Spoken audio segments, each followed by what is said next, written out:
আসসালামু আলাইকুম। আমি রাতুল আছি আপনাদের সাথে এবং গত কয়েকদিন আগে আপনাদের মনে আছে হয়তো আমি পোকো এক্স প্রো এই ফোনটার একটা ফুল ইনডেপথ রিভিউ নিয়ে এসেছিলাম এবং বলেছিলাম যে M6 Pro রিভিউ খুব শীঘ্রই আসছে।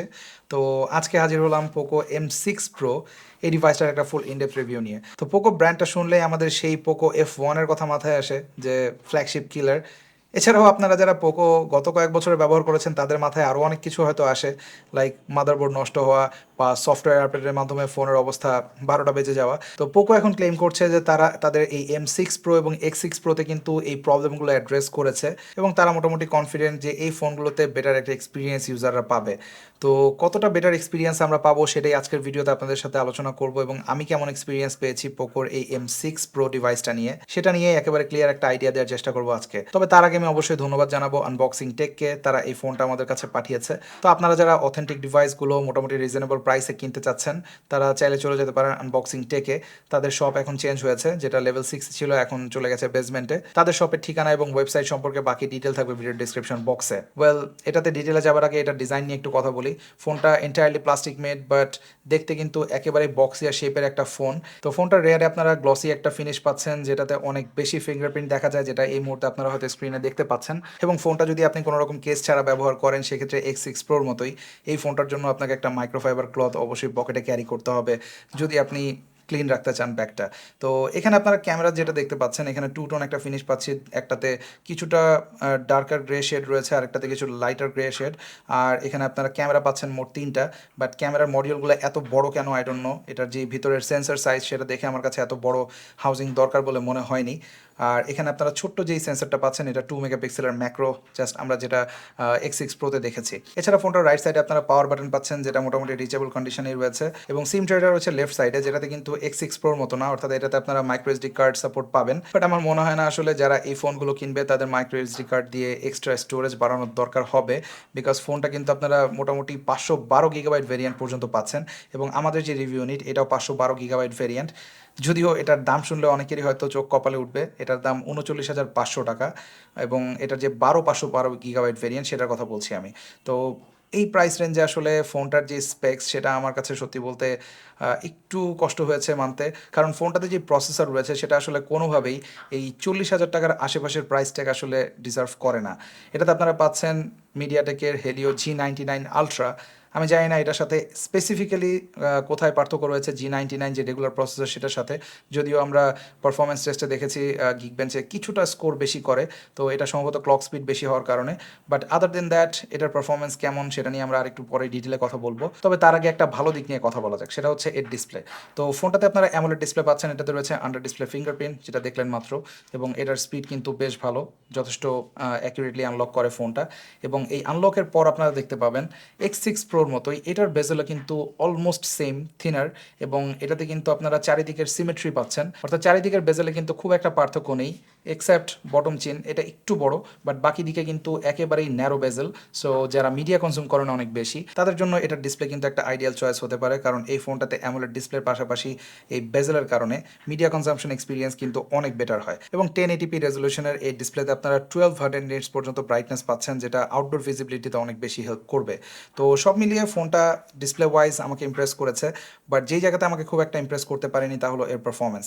কারণ যেটা আমি শুরুতেই বলেছি যে এটাতে রয়েছে হেলিও G99 আলট্রা একটা প্রসেসর, যেটা 8 কোরের একটা প্রসেসর, বাট এটাতে যে জিপিও রয়েছে সেটা MC2 অর্থাৎ 2 কোরের জিপিও, যার কারণে এটার পারফরমেন্স আপনারা একেবারে গ্রাউন্ড ব্রেকিং কোনো পারফরমেন্স দেখতে পাবেন না, স্পেশালি যখন আমি কনসিডার করবো 40,000 টাকা বাজেট রেঞ্জ।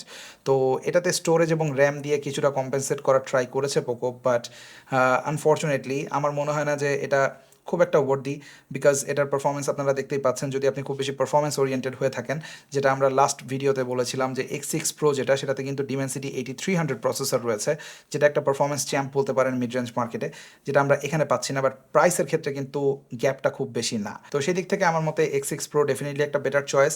আর এটাতে আপনারা যদি গেম খেলতে চান, টুকটাক গেম অবশ্যই খেলতে পারবেন, যেমনটা আমরা খেলেছি। এটাতে মোটামুটি জেনশিন ইম্প্যাক্টও চলে, বেশ ভালো ফ্রেম রেটেই চলে, বাট দ্যাট ডাজেন্ট মিন যে আপনি অল্প কিছু টাকার জন্য পারফরমেন্সে এতটা কম্প্রোমাইজ করবেন। যদিও ফোনটা ইউজ করতে গিয়ে আপনারা খুব বেশি ল্যাগ বা অন্য কোনো ইস্যু একেবারেই ফেস করবেন না, যেহেতু এটাতে প্ল্যান্টি এনাফ র্যাম রয়েছে আর এখনকার যে ওএস সেগুলো যথেষ্ট অপটিমাইজড। আর আউট অফ দ্য বক্স এই ফোনটাতে আপনারা MIUI 14 পেলেও, যেহেতু এটা একটা গ্লোবাল ভেরিয়েন্ট, সো Xiaomi বলেছে এটাতে হাইপার ওএস আসবে। তো হাইপার ওএস অবশ্যই নতুন অনেকগুলো ফিচার নিয়ে কিন্তু আসবে। সো আপডেট নিয়ে অ্যাটলিস্ট এই ফোনে দুশ্চিন্তা করতে হবে না। তবে প্রসেসিং পাওয়ার আমার মনে হয় এখানে অনেকটাই লিমিটেড। তবে হ্যাঁ, কিছু টুকটাক ভালো জিনিসও রয়েছে, যেমন এটার ডিসপ্লেতে কিন্তু কর্নিং গরিলা গ্লাস 5 এর প্রোটেকশন রয়েছে। পাশাপাশি এটাতে IP54 রেটিং রয়েছে। সো সামান্য বৃষ্টির পানি বা ওয়াটার স্প্ল্যাশ এটা কিন্তু হ্যান্ডেল করতে পারবে বেশ ভালোভাবেই। তবে রিকমেন্ড করবো না যে এটা আপনারা পানির ভিতরে ডুবাবেন বা এটা নিয়ে নদীতে ঝাঁপ দিবেন। এনিওয়েজ, তো 40,000 টাকার এই ফোনের ক্যামেরা পারফরমেন্সের কি অবস্থা? ওয়েল, এটাতে আপনারা রেয়ারে পাচ্ছেন মোট 3টা সেন্সর, যেখানে রয়েছে প্রাইমারিলি 50 মেগাপিক্সেলের একটা সেন্সর, থাকছে 8 মেগাপিক্সেলের আলট্রা ওয়াইড এবং 2 মেগাপিক্সেলের ম্যাক্রো, যেটার সেট আপ অনেকটাই পোকো X6 প্রোর মতোই, জাস্ট প্রাইমারি যে সেন্সর সেটা 64 এর জায়গায় 50। তো এখানে আমরা ডে লাইটে বেশ কিছু ছবি তুলেছি এবং যেমনটা আপনারা রেজাল্টে দেখতে পাচ্ছেন, ছবি বেশ আই ক্যাচি থাকে, কালার অনেকটা পপ করে এবং হোয়াইট ব্যালেন্সও ঠিকঠাক থাকে। বাট যেই জায়গাতে আমি মনে হয় কিছুটা দুর্বলতা দেখেছি তা হলো এর ডাইনামিক রেঞ্জ। যেমনটা দেখতে পাচ্ছেন হার্শ কন্ডিশনে এটাতে কিন্তু হাইলাইট অনেক বেশি ওভারব্লোন হয়ে যাচ্ছিল বেশিরভাগ জায়গাতেই, এবং ওয়াইড অ্যাঙ্গেল ক্যামেরার অবস্থা ছিল আরেকটু খারাপ, অর্থাৎ সেটাতে হাইলাইট ওভারব্লোন আরও বেশি হতে দেখেছি আমরা, এবং সেজন্য কিন্তু হাইলাইটের যে ডিটেল সেটা অনেক বেশি লস হয়। ইভেন লো লাইটে গেলেও আপনারা সেম সিনারিও দেখতে পারবেন, অর্থাৎ ডাইনামিক রেঞ্জ যেহেতু ওয়াইডার না, সো শ্যাডো এরিয়াতে প্রচুর নয়েস আপনারা পাবেন এবং বেশিরভাগ জায়গাতেই শ্যাডো একেবারে ক্র্যাশ করে ফেলে। যদিও এতে ডেডিকেটেড নাইট মোড রয়েছে, যেটা দিয়ে আপনারা ছবিটা কিছুটা ইমপ্রুভ করতে পারবেন। আর ফ্রন্টের যে 16 মেগাপিক্সেলের সেলফি ক্যামেরা, এটার রেজাল্টও আমাকে অনেক বেশি ইমপ্রেস করেছে এমনটা বলা যাবে না। যেমনটা দেখতে পাচ্ছেন রেজাল্টগুলোতে ডিটেল ফেসের মোটামুটি থাকে, বাট প্রবলেম হচ্ছে এটার যে স্কিন টোন সেটাকে অনেক বেশি ফ্ল্যাট করে ফেলে, এবং আপনি যখন জুম করবেন ছবিগুলো তখন অনেক বেশি মাডি লাগবে, ছবিগুলো খুব বেশি অ্যালাইভ মনে হবে না। তো সেলফির ক্ষেত্রে এই জিনিসগুলো কিন্তু অনেক বেশি আমার মনে হয় যে বড় ফ্যাক্টর। তো সেই জায়গাতে অবশ্যই আমি বলবো এই ফোনটা কিছুটা পিছিয়ে থাকবে কম্পিটিশনের সাথে। আর ভিডিওর ক্ষেত্রেও কিন্তু একটা লিমিটেশন রয়েছে, ফোনটাতে আপনারা up to 1080p 30fps video record করতে পারবেন। এটা মূলত আইএসপি বা ইমেজ সিগন্যাল প্রসেসিং যেটা, তারই লিমিটেশন। সো এটাতে হার্ডওয়্যার ক্যাপাবিলিটি কিছুটা কম, আর ভিডিওর কোয়ালিটিও একেবারে আহামরি আসে এরকম না। এটাতে অনেকটা আর্টিফিশিয়াল একটা লুক থাকে ভিডিওতে, আর এক্সট্রা শার্পনিং যোগ করা হয়েছে এমন মনে হয়। বাট এটাতে স্টেবিলাইজেশন আবার মোটামুটি ভালো ছিল। আর এই হচ্ছে পোর্ট্রেট মোডের রেজাল্ট। Xiaomi বরাবরই পোর্ট্রেটে বেশ ভালো রেজাল্ট প্রোভাইড করে থাকে, এটার অ্যালগরিদমে মোটামুটি ভালো ছিল। তো লো লাইট অ্যান্ড ডে লাইটে আপনারা পোর্ট্রেট ছবি তুললে ভালো রেজাল্ট পাবেন। বাট যেই জায়গাতে আমরা সব থেকে বেশি ভালো রেজাল্ট পেয়েছি তা হলো এর ব্যাটারি লাইফ, কারণ ফোনটাতে রয়েছে 5000 মিলিঅ্যাম্পিয়ারের ব্যাটারি, আর এটার যে প্রসেসর সেটা খুব বেশি যেমন পাওয়ারফুল না, তেমন খুব বেশি পাওয়ার হাংরিও না, যার কারণে আপনারা কিন্তু ইজিলি এটাতে 12 ঘন্টার মতো স্ক্রিন অন টাইম পাবেন যত হেভি ইউজে আপনি করেন। তো এটা কিন্তু একটা পজিটিভ দিক। আর এদিকে অনেকটা হেল্প করে এর যে ডিসপ্লে, কারণ এটাতে আপনারা মিড ক্লাস এলটিপিও প্যানেল পাচ্ছেন, অর্থাৎ এটাতে 120 এবং 60তে সুইচ করতে পারে ফোনটা।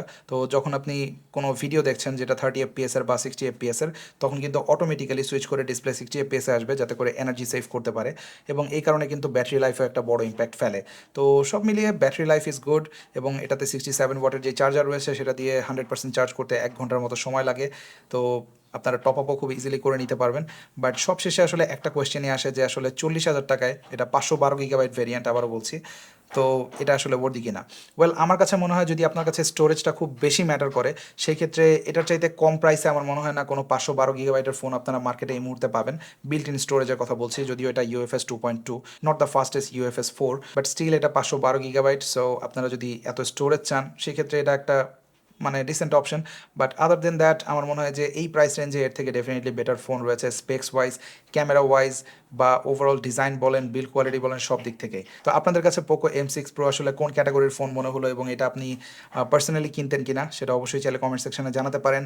আর এই ভিডিওটা ভালো লাগলে চ্যানেলটা সাবস্ক্রাইব করে রাখবেন এবং অবশ্যই লাইক দিয়ে শেয়ার করবেন। দেখা হবে পরবর্তী কোনো ভিডিওতে। সে পর্যন্ত সবাই অনেক অনেক ভালো থাকবেন, সুস্থ থাকবেন। আল্লাহ হাফেজ।